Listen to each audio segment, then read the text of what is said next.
Hello, friends. Welcome to Worldbuild With Us, the podcast where we build fantastical worlds together, step by step, with the help from you, our listeners. My name is Rob Hilferty, and I'm here with the always amiable Chris Prunty. Hello. In our last episode, we laid the foundation for the core concept of our fantasy world, a divine realm of innumerable petty gods bound into mortal objects and struggling for dominance. We also talked about the symbiotic relationship between the gods and mortals, as well as the bonds and alliances between the gods themselves. Today, we're going to talk about the first ever fusion between two gods. Who were they? Why did they bind their two divine spirits together? And what happened as a result? All right. So, Chris, I believe you have a god for me, and then So Chris is going to give his god. I'm going to give my god, and then we will create the god, the surroundings, and probably the faith that leads up to it, right? Yeah, like practices maybe a little, some flavor. Well, obvious, it's all flavor. It's all flavor. Yeah. So the god that. Sorry, show note. We really need to get Guy Fieri in here once we get a little bit deeper in, so he can be he's the mayor of Flavortown. No, enough. That was my god. Oh, yeah, God. Yeah, Guy Fieri is. Okay, yeah, no, that's fair. Personification of Flavortown. Actually, God of Flavor. Yeah, Guy Fieri. You can be like the Dark Lord Guy Fieri. But in actuality, yes, the god that I came up with, rather than come up with a name, I wanted to just do the Fates. The Fates. Yes. So God of Fates, or are you talking about like? Originally, it was a twin god, but now I just want to make it a two-faced god. Okay. And it's completely ambiguous, gold and silver. Neither one is seen as good or bad. Okay. Because I wanted to play on the idea of even bad fortune can lead you to a good fate down the line. Interesting. Because you might get into a car crash, but it turns out that settlement paid for your kid's college. Okay. So kind of like Nethys from Pathfinder's setting is the god of magic, right? Mm-hmm. And Nethys is like literally split down the middle between like a good half and an evil half, so it kind of shows that magic can be good and evil, so to speak. Yeah. I kind of got the idea from. Did you play Marwyn Vivek? I did not. No. He was. It's been a very long time, but I found the game underneath my bed. It was two halves of two things like fused together, and so he looked like a high elf and a dark elf, and I forget a lot of the lore, but as I was saying, gold and silver, that was part of the inspiration. Okay. So you're talking about like a two-sided. So we're approaching this as though this god that you have already has two sides to him, essentially. And so with the fusion, we're going to see something like maybe even a three-faced side or something. Correct. Like that. And also I thought since there's this already existing duality, maybe that's how this idea even came about, that it was just like, hey, two things can exist. I want you inside me. Actually, that's not a bad idea, because not only that, but maybe one half, like maybe my god will replace one of the other halves of fate. So speaking of my god, I chose the god of hunger. I actually really liked this choice because it sounds evil, right? Like it sounds like the gnawing maw that will eat you alive, but it also has a lot to do with similar to you. I like the idea of duality. I like the idea of, yes, hunger is, it's starvation in a sense, but it also is drive. It could be ambition. And one thing that my fiance said, actually, she said that it was like, everyone experiences it and no one trusts it.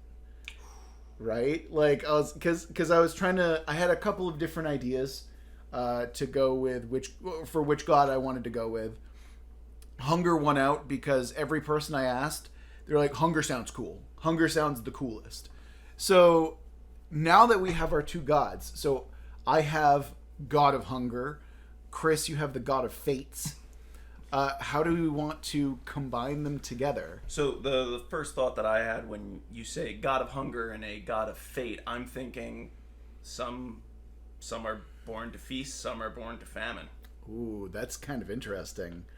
Not only that, but I do like the idea. I mean, this is the first fusion. I imagine that duality should play a pretty big theme, and I think that given what we have, yeah, duality absolutely does play a theme in both of our gods. Like that seems to be something that we were looking for subconsciously. Yeah. Where do we want to go with this? Do we want it to be like, do we want to keep that duality theme, or do we want that side of hunger to overtake one of the sides of fate? Do we want to have like, this is a god? Because realistically, hunger goes either way, right? Like you can call hunger ambition, or you can have it like maybe be, a feast god or something like that. Also, by the way, I also went with hunger because I couldn't go with a fire god, so I'm like, what's the closest I can get? Hunger. Raging Yeah, hunger consumes just like fire. Perfect. So that way, if you did go with the fire god, then we could go with that too. So I don't necessarily see, though it is a dueling god, it's kind of like you wouldn't want to get rid of your drive and also the want for food in yours. I would say that we just kind of mix it. Yours is drive. So let's say some people are destined to see their ambition through. Hunger, once again, feast or famine. You're destined for both. I think for this god, you should pray to it and be like, give me good fortune. Don't let me go hungry. Let my ambition see its end. And since we've been talking about avatars and things, and like the items that would be a part of it and exist and be a manifestation of it, I'm getting a berserk idea. Okay. Of what was the name of that? The Bellet? The Bellet, yeah. Yeah. Because so is this in fact a bloodthirsty god? Is this the kind... so this is a god of hunger and fate. Maybe you have to feed this god in order for it to give you a good fate or give you good fortune. Yeah. So it's a hungry god, but it's one that's willing to... I don't know. And I'm not sure if you've read fables, or it's almost a trope of where fate can be defied, but you can't undo what fate was going to happen. So if you stop someone who is fated to die, someone else will die. Okay. So there's... okay. So maybe there's an equal exchange level to it. Yeah. Where sure we'll sacrifice to the hungry god, but in result, that's actually just... that's actually kind of an interesting idea. Maybe it would be something like, we're going to sacrifice people in our civilization. This means that in the upcoming battle, those who were fated to die are now our enemies. And so they can kind of pick and choose the infirm, or maybe those who are less worthy, kind of really turn it into a sick and twisted kind of eugenics program. Correct. And I could also see it where, say, the people who I want to be able to produce a great work, so I'm going to never show anyone any of these paintings that I make. I'm just going to paint them, know that they are beautiful, and then destroy them so that I could then make a greater work. That's really interesting. Well, that's the famine part that you're talking about, right? When it comes to the hunger and because you said feast and famine. Yeah. So the famine is creating beautiful work, knowing that no one will see it, and then the feast part would be like, this is my masterpiece, like eye-bleeding beauty type of level of stuff, basically. Okay. So I like where we can go with this. I think that's really fascinating. I love the idea of a eugenics program type city. That's going to be a soundbite that I will... Yeah, I'm going to get on a list now, but that's okay. Look, my search history for everything is just... This is what happens when you're in RPGs. You're just like, I wonder what this... okay. Oh, yeah. Fallout, I looked up how to make several bombs. Yeah, that's what you do. And not only that, it's like, hey, how much acid would I need to liquefy enough, whatever. Corpse, Yeah, it has nothing to do with... Because next session I need to get rid of a body, and, I'm going to go to my DM and be like, no, you see, I have bleach, I have ammonia, and I have some, there's an industrial park down the way, we can get some hydrofolic acid. Exactly. No problem, this body's gone. Look, they did this in the Dark Ages, I did my research, I made sure that these were available, it's not a problem. What are those lights outside? You son of You sold me out again. All right. So I feel like we've unintentionally also created some rituals that go through. One of the other things would be holidays. I feel like that's very important because you had in one of your campaigns the Day of Blood and Roses, which was like an Independence Day for one of your gods. Yes, it was the day wherein the patron goddess came upon the city and uprooted the previous patron god of the city. And this is an entirely different campaign, but yeah, it was bloody and it was also very beautiful. Yeah, I just didn't want to mention something without explaining what it was. Yeah, I can understand that. Because, not everyone's played in your campaign. Really? Yeah. You should. But one of the things that I was thinking is one of the holidays, because there should maybe be one for what was originally my god, what was originally your god, and then a day of duality. That'd be fun. Working title. But. So, right. Well, no, there is. I mean, it's kind of like how even now we have the pagan rituals of, let's say, Easter or even Esta, right, or Samhain, aka Halloween, aka All Hallows Eve. I mean, most of our religious, even Christian holidays, like Saturnalia.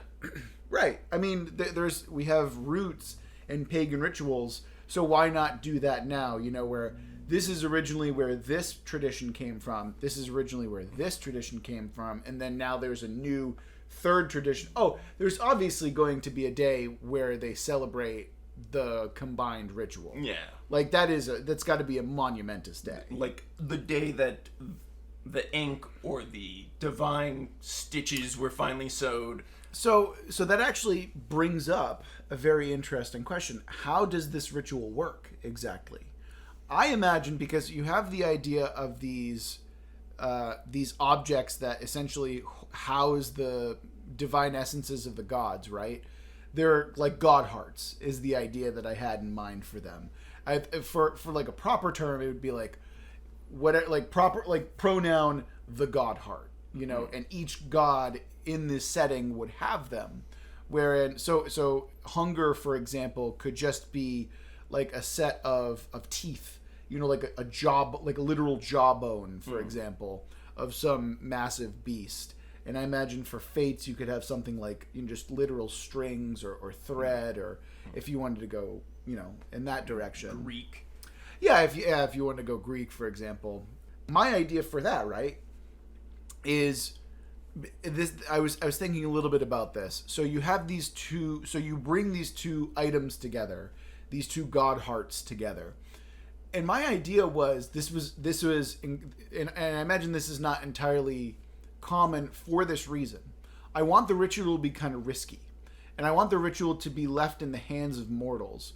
So the idea would be something akin to they have to destroy the god heart, which leaves the god's essence, like it scatters essentially, but like there's a third vessel that they can then create together. So it's kind of like doing surgery in a way where you have to be pretty good at it. You have to make sure that, because things can go wrong. And I'm sure later down the road, we'll have instances where maybe this is a god that tried to do the ritual and something got messed up. Or actually, that could just be, like, there's a plethora of options that we can kind of work with in that regard. Oh, God died on the table. Yeah, and then all of a sudden that alliance you were going to have, it falls through, and then it turns to turmoil and perhaps genocide or exile. I mean, there's a bunch of stuff that we can do with it. So actually, if I were trying to describe what my god's item would be, I didn't want it to be a person because I'm not sure if you had a similar thought of where I'm like, hunger should not be personified maybe for you, or fate I definitely don't think should be personified. Yeah, I would agree with that. But I believe they were augury bones is what, like, Oh, like knuckle bones? Yeah, the knuckle bones that you would put into a bowl and you'd be like, oh yeah, we're going to win this battle. Yeah. That is what I... That or tea leaves, perhaps, or... Ooh. Yeah. Ooh. Well, I do like the idea. Well, this would actually help us kind of unify the theme because... Bone and bone. Yeah, we have bone-on-bone contact. So, what we could... Yeah. All right, so the ritual looks something akin to bones essentially being brought together, smashed and combined, and maybe this creates a new kind of item, some kind of a new god heart, something like dust or something akin to that, like, because that's what happens, right? You powder bone, Yeah. and it becomes like a dust or something Bone like meal. that. But yeah, for example, but what else could we do with that? What kind of third object could unify these two ideas together? Well, do we have a combined name? Not yet. God Because- of hunger, God of faith. Because my idea is that this would be like a proper noun at this point. So we had proper noun, because here's the thing. Creating proper nouns, I think, is something that should be left off the cast. I think it would be, because sitting there and researching would just take too much time. However, Going through ancient god names, going through ancient people names. right, It's a does day. this sound like too much like a sex toy, for example? Like dildo off. Ugh, fuck you. Yeah. Everything you touch is dildos and cocks. You I know don't know what? what to say. Dildoaf, I believe, was from Lord of the Rings. It was something, like, you can blame Tolkien for dicks. So I'm pretty sure the god that you're talking about is Deldoaf, but you brought it to Dildoaf. Oh, you're right, I did. Yes. You're right. So I think I that's had to change it a little bit. right. Yeah, you're like, that sounds fine. And rather than like Daldoaf, Nope. you went with Dildoaf. Yeah, you went with Dildoaf. So again, to avoid all sorts of improper pronouns, I think that we're going to skip the names for now. And I think that we can just go, like, for example, mine wasn't just, Abraxas, the god of hunger. I mean, that's just off the top of my head. Yeah. It's also a Jesse Ventura movie. Yeah. Yeah, one of my god's names was going to be Atrox, god of spite. But, God of Spite would have been yeah, fun. I understand why you... Spite and hunger? Oh my god. That's a villain. Like, Yeah. there's no way around that. That's when you have hunger and spite, no way around it. But Atrox was actually a League of Legends character. But I think it was Latin for strife or something when I was coming up with the idea. I thought it was Latin for edge. Maybe. Yeah, Maybe. like- I was looking for a name, and that makes sense if it Yeah. was. But, anyhow, the combined item. Yes. My idea for a combined item for both hunger and fate, I see a knife made from bone. Mm-hmm. So like a ritualistic dagger made from bone. Yeah, I could see how that could work. It could be used for hunger, and also you can sever fate. You can you can take fate into your own hands with a blade. That's actually a pretty interesting concept as well. Maybe just go with there is maybe that's the way that they channel this divinity as well. Something like, because every god item, right? Every god heart acts differently and bestows power differently. Maybe in this case, this is one item that is just like, yeah, it's wielded. It's not a matter. Oh, that would actually be really interesting too, because it's like you're literally bringing your god into battle at that point, and it's not a matter of, hey, I'm imbued with the power of my god. I'm like, no, I wield my god. My god is here to fell armies and assure our victory. Oh, that sounds pretty fun. And a knife's easy to use in sacrifice. Yeah. I could also see something, say that there are monsters or something big in the world. You could literally carve out the flesh of something with a knife. Mm-hmm. But I see a tool. It doesn't necessarily be a knife. We're leaning on the knife. But I believe something that embodies fate is a tool. Sure. Like shears, but I don't know how that would go with hunger, which is why I went with knife. Yeah, I think like a really nice ritualistic dagger would work. It could even be like a chef's knife looking thing. Although realistically, like a ritualistic dagger would work a little bit better. I'm not sure if you've ever seen Supernatural, the show. Bits and pieces. There was something in it that they had called the First Blade, and it was literally made from a jawbone. And it was what Cain used to slay Abel. Something like that would be kind of cool.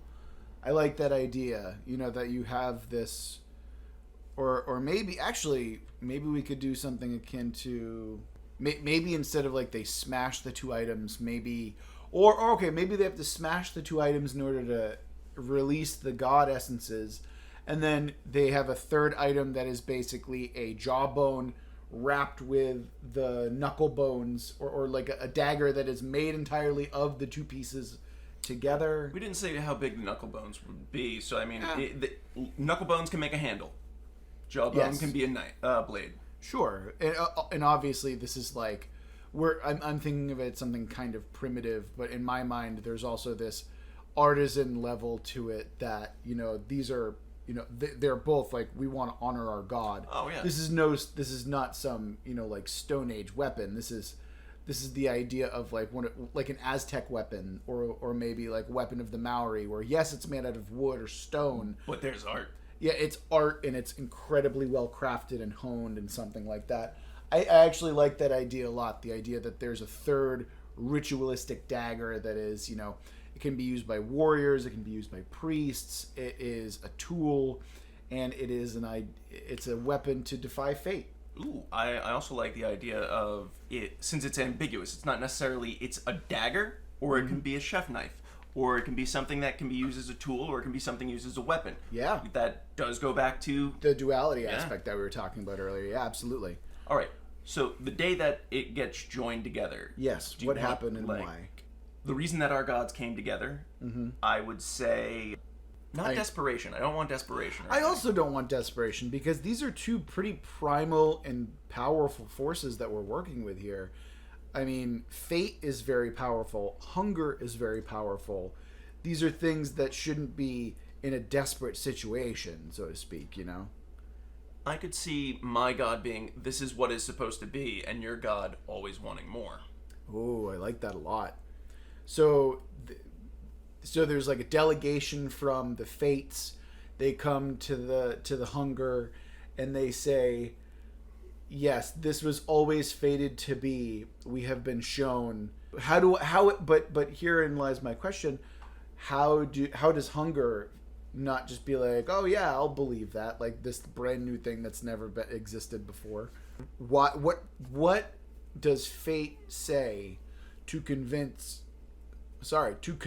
hunger that this is the path that they should go down, that this was always fated to be?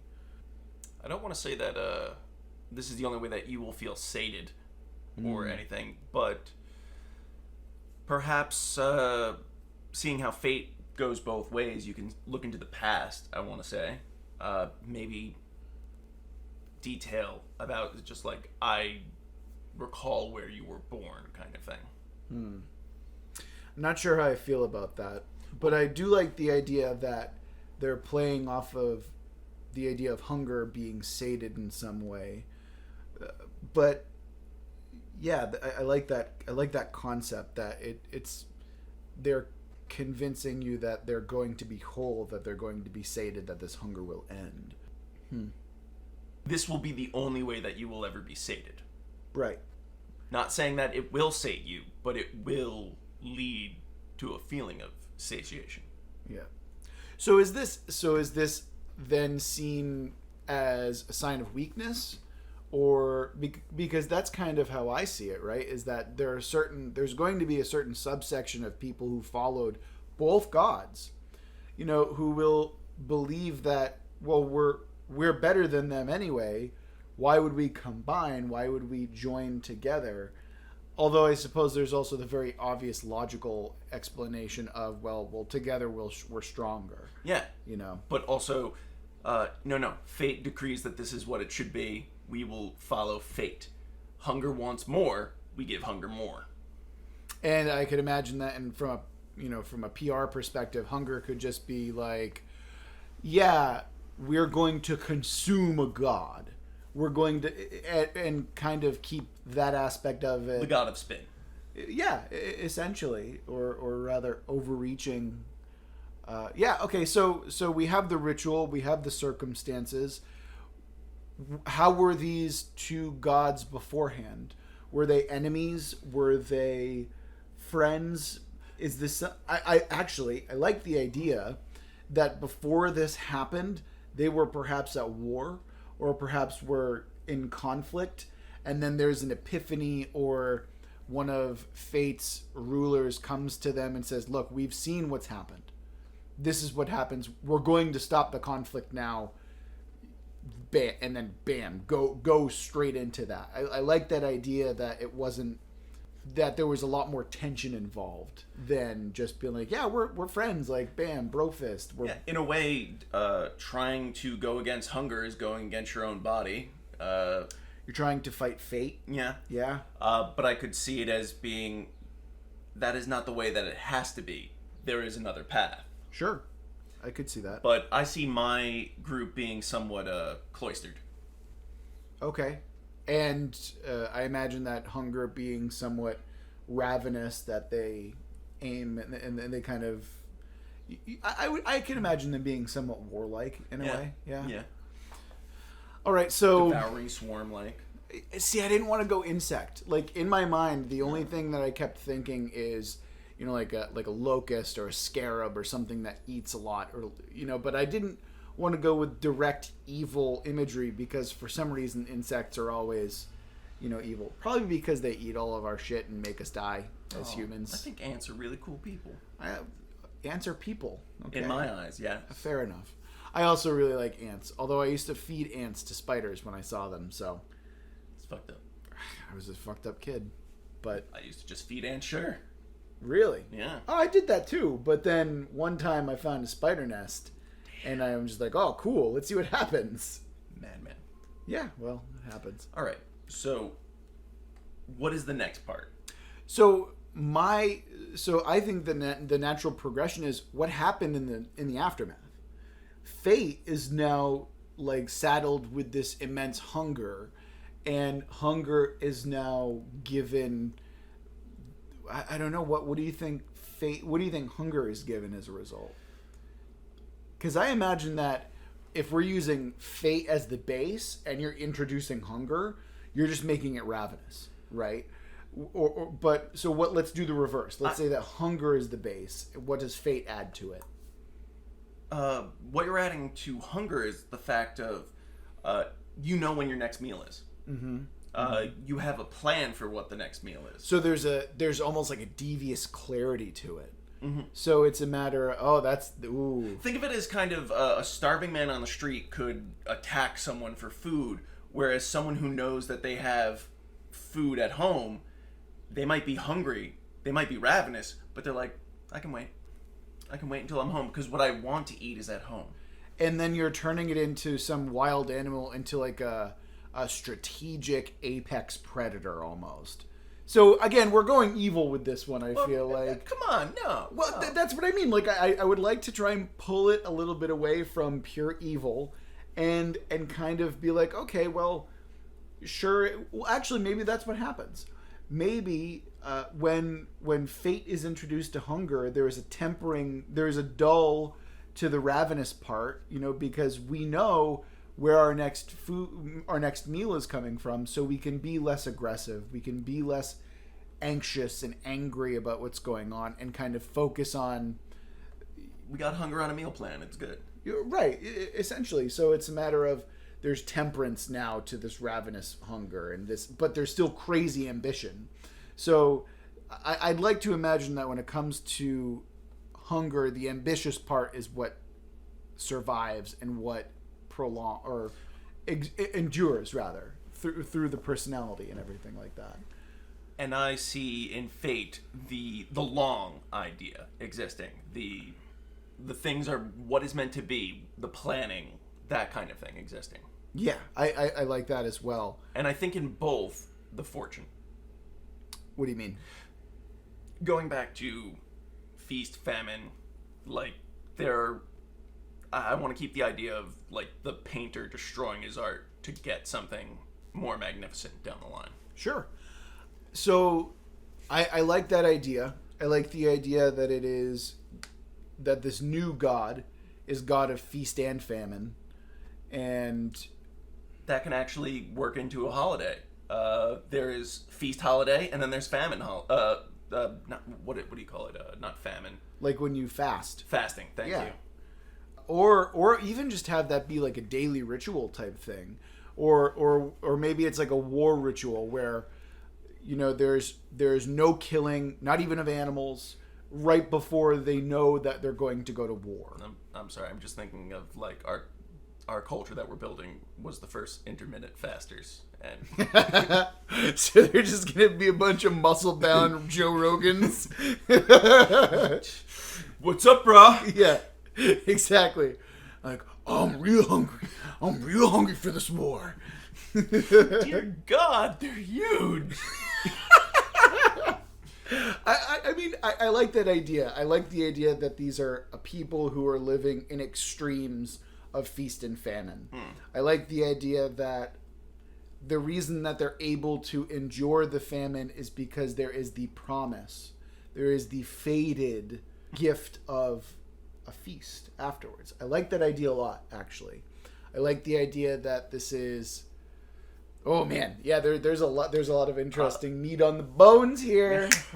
Boom. Seeing how we're talking about fate, feast, hunger in this society, this city, unnamed, because we're now one. Is there a class system? See, when I think of, I immediately say yes, because there are those who are eaten and those who eat. But at the same time, I also imagine that if we're going with... Actually, if you're looking at it from a fate perspective, there's absolutely a caste system. But it also allows you to cast off fate as long as you're hungry enough for it, I suppose. Something like, yes, there's a caste system, but there's a way to break through, or there's a way to... But I like the idea that... I mean, I did really want... It's just like, you can defy fate. The lot that you are given in life is not necessarily what you will have, but depending on how down on the rung you are, you're gonna need to fight for it. I also like the idea. Well, see, that's kind of interesting though, because when you defy fate, are you defying the god, or can the upper class simply say, well, this was always fated to happen? This breaking of the caste system was always fated to be. Fate is fickle. Sure. I will say that fate smiles on both. And say you see a rich person on the street. You steal their gold, they don't notice. Well, fate smiled upon you. Mm-hmm. You were destined to get that gold. You were hungrier than they for that gold. Yeah. So, in a way, you have this, again, going back to dual society, you have this idea that if you're truly if fate truly smiles upon you, you have that ambition to do so. So now you have both of the gods' influences kind of sprouting through that culture. So I like the idea that this culture exists solely to be bucked against. Like solely to, like, the only reason we have a caste system is so the peasants can revolt every now and again. It's good for them. Right. It's good for them. It's good that change happens. It's good that they prove who the true hungriest people are in the society. And people can move up and down because, say, you have a let them eat cake scenario where you get dashed into the rocks. Well, yeah. Guess what? Maybe you should have been a little bit nicer to those below you. Right. Or maybe you should have culled them in the ceremony like we should have done from the beginning. Once again, going away from evil. It's not evil. See, there's a difference between religious... Eugenics and culling is not evil. Well, Robert Hilford. Okay. See, this is what I'm saying. Maybe it's evil in that time and society. Maybe it's... maybe they see that as an evil act. It's like, oh, wait, what are you doing? Like, stop it. One of the things that I'm having difficulty thinking about in this society is laws.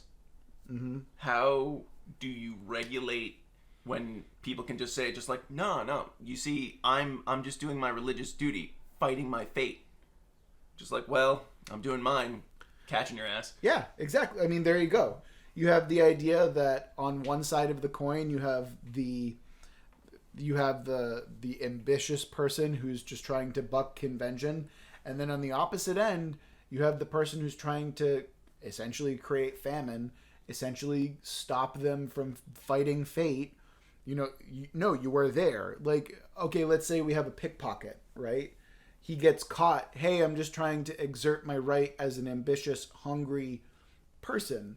Then on the opposite end, you can have the lawbringer who says, you are fated to be executed. You're fated to be this way. So again, you see the duality. You see the idea that... So our church would be the weirdest one that has like a soup kitchen and on the other side a internment camp. I wouldn't say internment camp. I would probably say something... Well, actually, maybe it's just prison labor is a thing. Ooh, debtor's camp, kind of. Debtor's prison. Debtor's prison? Sure. Yeah, it's just like, hey, you know what? You owe fate this because clearly you were caught doing a crime. You now need to pay the sentence in benefiting those who are in a like cause of you. So it's not benefiting the rich, because the rich have already been smiled upon, Bernie Sanders. You need to have it help everyone. So soup kitchens, public works, stuff like that. I could see that as small and large. You're giving back. Because you got caught defying fate. Fate has decreed that you must help everyone. Yeah. Oh, I could totally see that. You could do... I mean, there's even a lot of things you could do with it as well. I love that idea. So yeah, I think that's really... So we've got the society built up. We got some laws. We got some religions. Yep. We got some... Rituals. Yeah.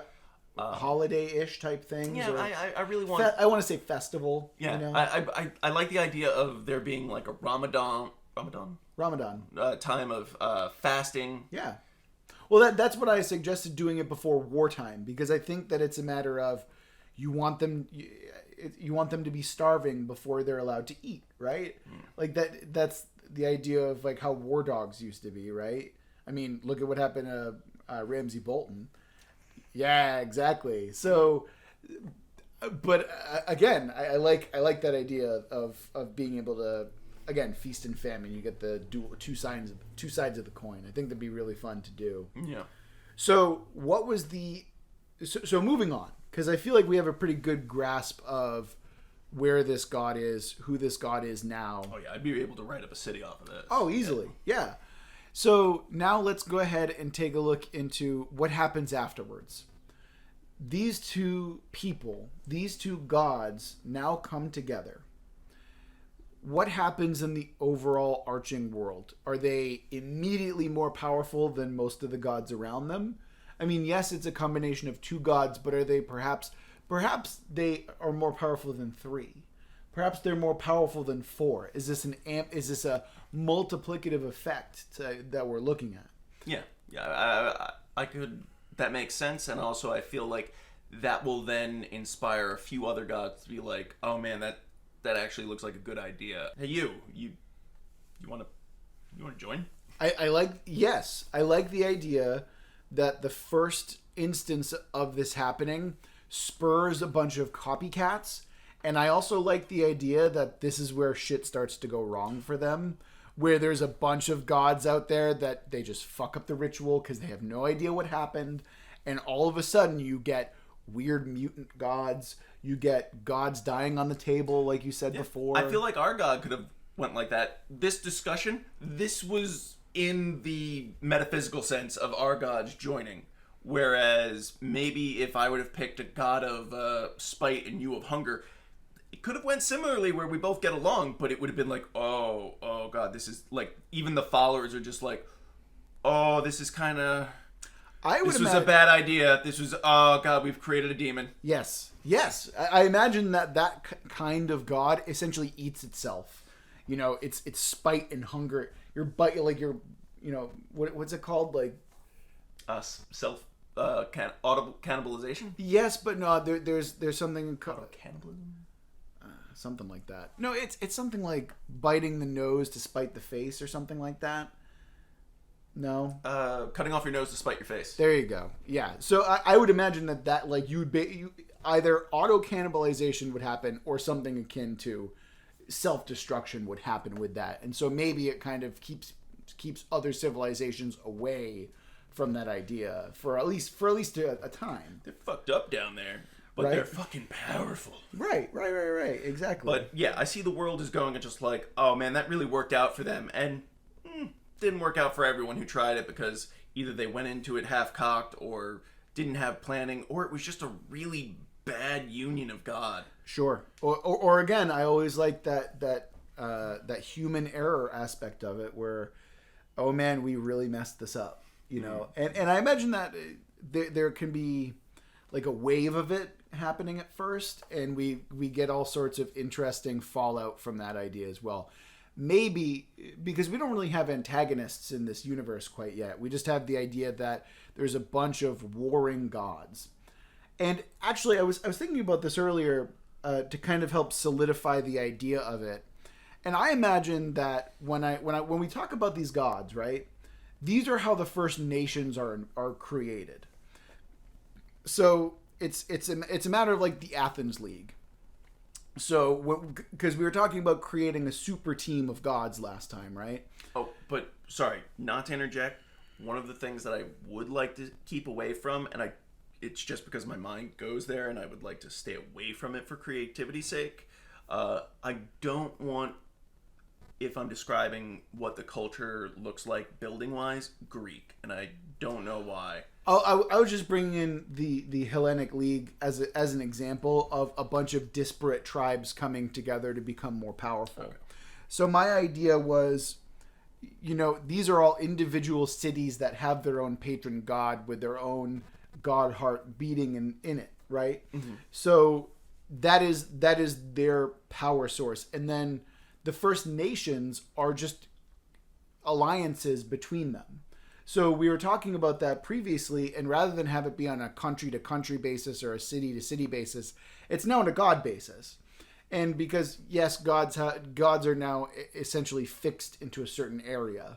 So that's the idea that I had. It's essentially replacing the idea of nations with gods, or rather, yeah, nations with gods, essentially. And so you'll have big, you know, and then I suppose when you have fusion or the soul binding and whatnot, yeah, you're essentially increasing the range of influence. The area of influence, sure. Something like that. Because I also like the idea that these gods can't travel very well. I like that there's a fixed distance from perhaps a center that they have influence over. Yeah, and going back to how you would like it, just like, oh yeah, they ran in, smashed your god, and then took bits of it. Yeah, right, exactly. Or you can steal a god as a treasure, basically, as a thing of conquest. I'm not going to kill your god. I'm simply going to put your god in a zoo on display to show that that my god is truly better than yours. You know, something akin to that, I think, would be rather interesting. So I pictured my people being nomadic. Really? Yeah. Okay. So, and that's how they went about them, because they're just following the wind kind of thing, going wherever fate takes them. Mm-hmm. Oh yeah, I could see that for sure. So, how do we want to? So I feel like we've wrapped up the first god fusion pretty well. So you looking for next episode kind of thing, or no? I actually wanted to answer another question, or rather, I have another high-end idea that I'd want to nail down now. And my idea is, we have the generic idea, or rather the base level idea of this is a fantasy world, right? Mm-hmm. How fantasy are we talking here? Because we have, on the one end, we have something akin to Game of Thrones, where it's very low magic, you know, still kind of grim and gritty fantasy. And then on the other hand, we have something really high magic, like kill 6 billion demons. And that's where my brain went. Because I'm used to running and creating kind of a grim, or at least a darker or a lower magic setting of fantasy, giant robots notwithstanding. It's a fairly low power game for the most part. But I like the idea that when you're dealing with gods, it's not a low power system. No. It should be something that can be fairly broad and powerful in terms of what we can do. So in this way, I for the first time ever, I would like to do something that's kind of high powered fantasy, like a high fantasy game, or rather a high fantasy system setting. Yeah, I could see that. The main the main problem with whenever I see high fantasy or anything like that is power scaling, because it suddenly becomes if your god can wipe out a force, why doesn't it do that every time? Right. And so you need to put the limiters on there of either sacrifice or doing something like that, or the amount of followers, or just something. My initial idea is it has a lot to do with followers. It has a lot to do with, like, you're essentially using faith as a currency. You're essentially, so how many followers you have, how much faith produced from the followers, because it's not just a matter of I have the most people. It's not just a popularity contest. It's a matter of how devout are my followers? How much faith can I evoke from them? And I think that it's again, to go back to Magic the Gathering, you're essentially using followers as a mana system. You're essentially using it, okay, well, and that's why I think rituals are so important, because for a ritual, you're essentially powering up your god to have more power, to have more, and it might be just for a moment. It might just be for one miracle, but that's the miracle that's going to do it. That's going to, I mean, to go back to the previous god that we have of hunger and fate, maybe that ritual of them starving themselves is to essentially power up, like, their god is literally feeding on them. And so when battle comes, they're allowed to eat. They're now infused and more powerful as a result. I like that, because I was slightly like, why are we sending all of these starving people into battle, and why are they doing so well? But that makes it right. So these, I think rituals are going to be a big part of it in each god. I think that the type of rituals that are going to be evoked are going to be integral to how their power is dispersed and manifest. So I think that's a big deal. I think that's something that we're going to have to work on, that we'll probably have to talk about in later episodes for sure. And come up with some baseline rituals and their effects. Sure. This is another question, because I want to knock this out too. So we're both okay with the idea of a higher fantasy. Just with, we want like a complex, well, not just necessarily complex, but we want a good system, not just something that's arbitrarily high fantasy. Yeah. Because here's the other idea that I had in mind. Yes, it's going to be high fantasy, but I also want it to be like either little or no arcane magic. So only divine? Yes. So the only magic that exists only comes from these gods. I like that idea for a couple of reasons. One, you don't see it very often. Two, the idea that you can have arcane like users and whatnot, but then perhaps they're seen as either straight up evil or they're thieves of divine energy. In that case, you have these cabals of either warlocks or sorcerers or, some kind of mage that maybe that's where arcane energy comes from, or at least arcane magic users, is they're not channeling the divine spirits, they're stealing bits and pieces from the overall magic of the area. So it's an inherently like distrustful evil act. Or they're taking it without the sacrifice or the ritual involved. Right. They're exactly. siphoning off like God's gas tank. Right. And then and so that would actually be even more interesting if you take into account that faith is it's like a gas tank, right? Sorry, faith is a fuel source. And so when someone starts siphoning that gas and you go to war and all of a sudden there's not enough, right, yeah, you're fucked. Like all of a sudden when you need it most, you don't have the energy you need, and bam, that's what happens. And so what that would bring is the idea that people who do this, these kind of mages and warlocks and whatnot, they are hunted. So it is dangerous to be this type of person, because we don't want these type of people fucking with our gods to begin with. Yeah, they're thieves. Right, they're thieves. And then on the flip side of that, you know how we said that there are these conqueror gods who have gods lined up in like a row as a display? Maybe those conqueror gods are also, employing these types of magic users to steal the energy that's being generated by those fallen gods, so to speak. They're essentially being used as divine batteries for sorcerers and whatnot. So not just that, I would say sorcerers, they have their own source of divine siphoning magic. I want to say for the conqueror gods and everything, or even for, say, the smith gods out there, they're siphoning off of other gods that they've conquered, and they're imbuing it into permanent items like armor and weapons. Oh, I like that a lot. I like the idea that the old god hearts, so it's not just a matter of, maybe that's where you get like really powerful magic items from. Yeah. You know, this wasn't just a cloak of invisibility. This was once a god of deceit that's now been smashed and imbued into this item. That would add every item would be real. Every magical item would be A history. A history and entirely unique. And I think that it would also. Oh, that's really fun. I really like that idea. I forget which culture. I think it's Chinese or Japanese. Kami? Is it?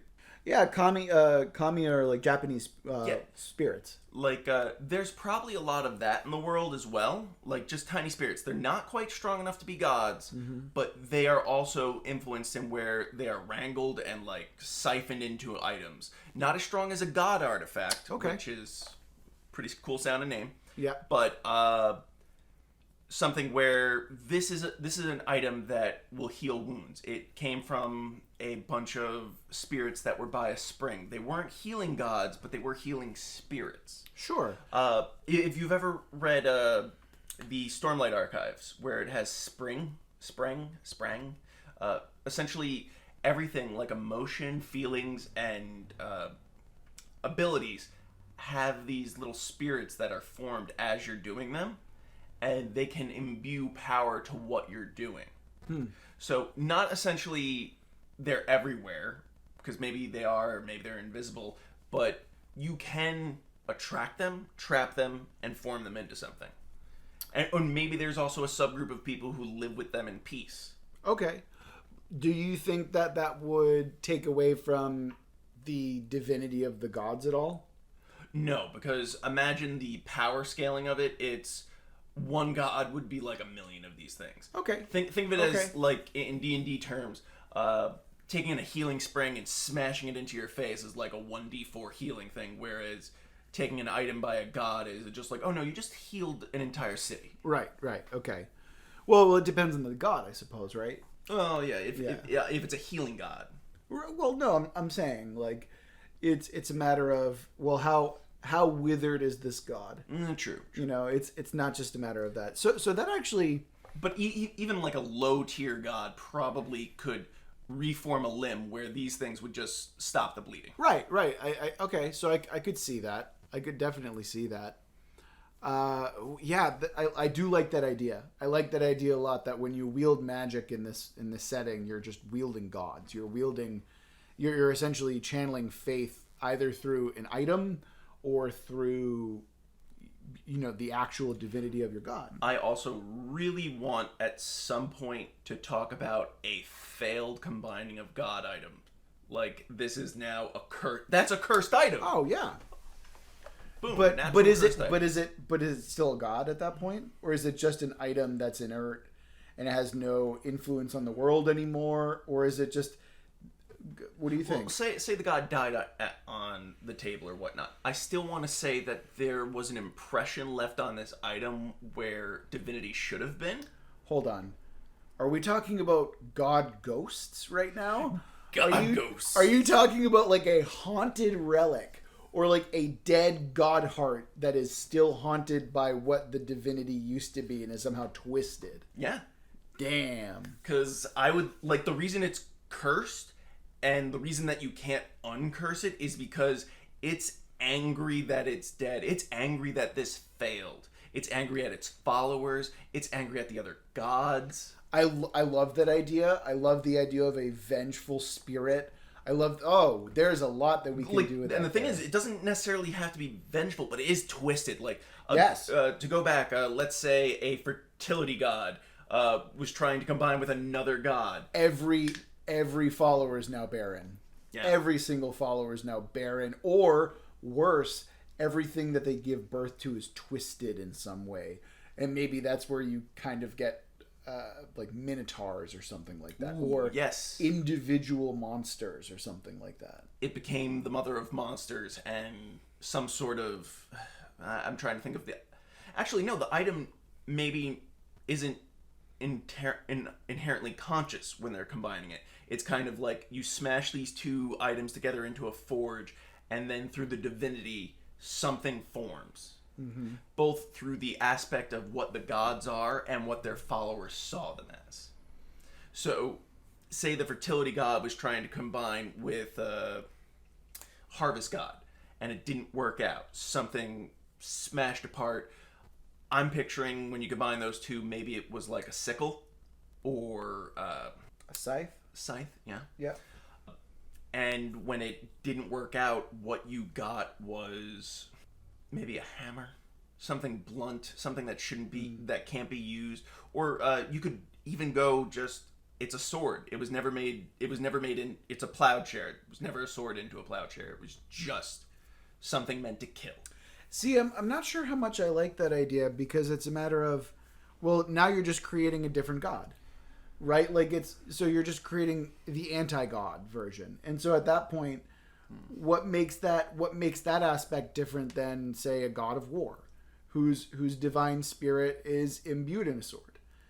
So I like the idea of a more ephemeral, ethereal, like revenant aspect of it, where maybe it's not in. I like and I do like the idea of like an unconsciousness to it. Like it is no longer a conscious being that can kind of do things. Maybe it's just like a curse that's on that area. Maybe they just all have different side effects to them. True. It can be a case by case basis. Yeah. But I also like something happens in the death throes of a god. Obviously. I mean, I've done that in my own setting as well, where, there was Thalamor? Yeah, so it was the god of justice, Thalon, rides into battle and gets killed by another ancient god.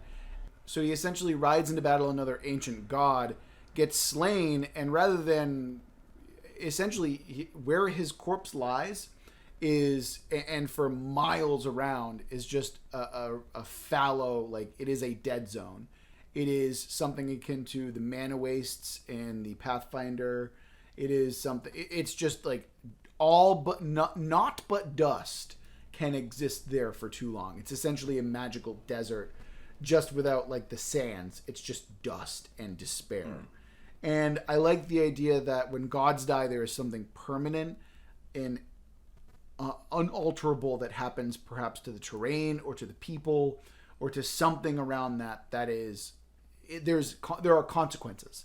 I forget what we were just talking about for our god. We were talking cursed items. We got a little. Oh yeah. Well, no, that's fine because high magic, low magic. Right. We were talking about like essentially where to go, what to do. This is the questions that we really want to have answered about this setting.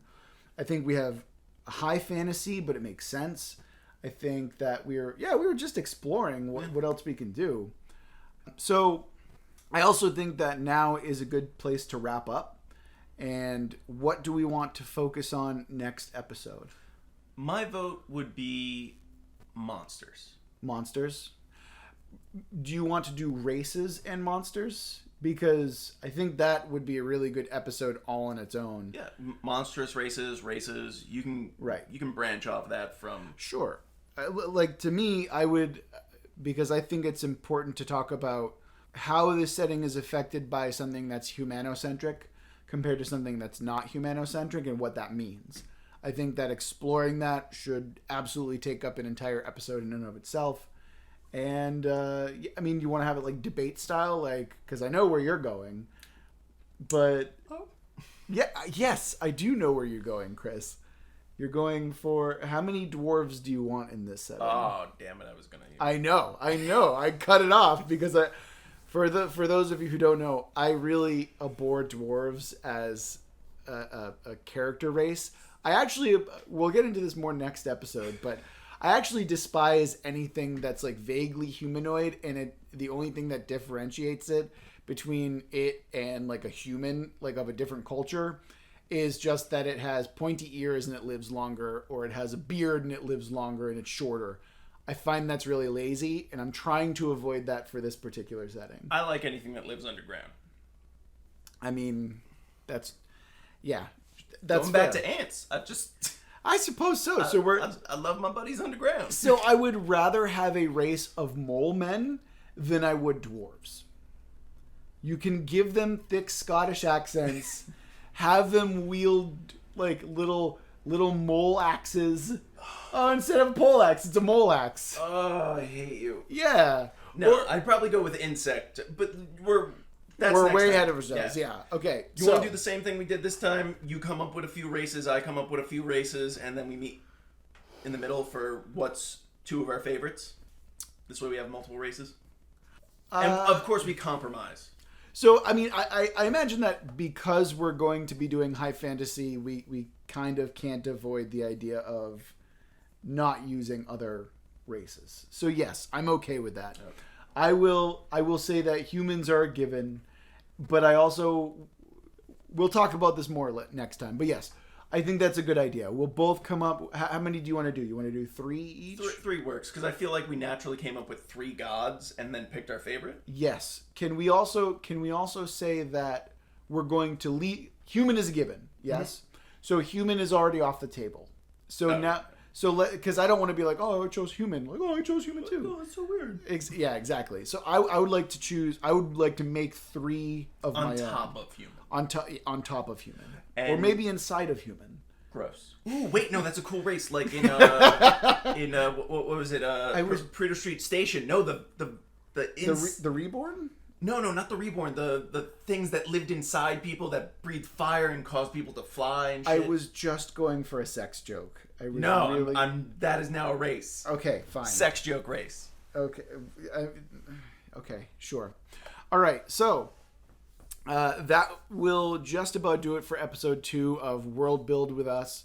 I have been Rob Hilferty. This has been Chris Prunty. Thank you very much for listening. If you have any questions, or if you do want to get in contact with us and let us know where you want us to go next, or if you have any suggestions or concepts or ideas that you'd like for us to explore, send them to worldbuildwithus@gmail.com. And if you like what we're doing here, please share this podcast with friends and family and anyone who you think might like it.